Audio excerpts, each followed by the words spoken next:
Wanted to give you a glimpse today into what my endowed chair is about. Do you ever feel like there should be more than one of you? That it would be nice if students who are absent could benefit from the lesson you did in class today? That having to be away from your classroom didn't mean just finding something for the sub to do or to keep your students busy?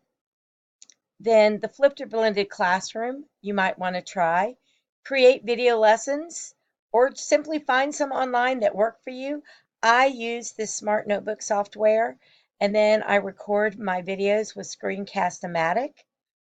This is what it looks like, and it actually records whatever is on your computer screen. That's what I'm using right now to record this. You can insert videos to talk over. I use my calculator. I'll show you in a second. You can show pages from the textbook. Whatever you want to do, it's just endless. You just open it on your computer and have it ready to use. So for instance, I have my calculator open.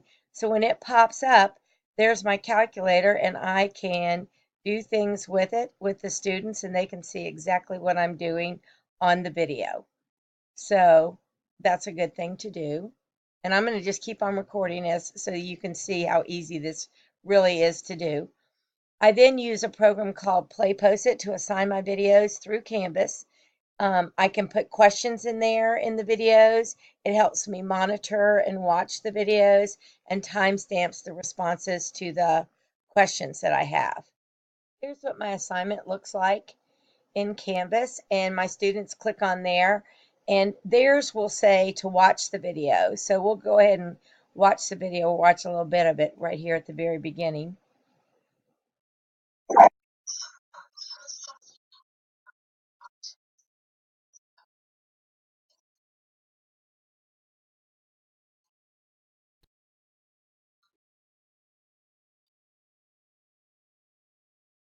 And there you can see where it pops up a question. It stops the video, it pops up the questions. The students answer the question, and then it goes on with the video.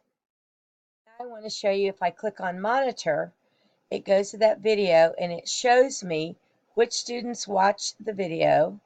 And you can see that I had one that didn't. But for the most part, the kids are pretty good. There's another one. But anyway, a couple that did not. But it also shows me what the answer was to the question and also exactly when they watched it. Okay, the date and the time that they watched it. So that is a great addition to being able to monitor the kids with these assignments. So, does this sound interesting to you? Do you need some help getting started? All you have to do is ask me.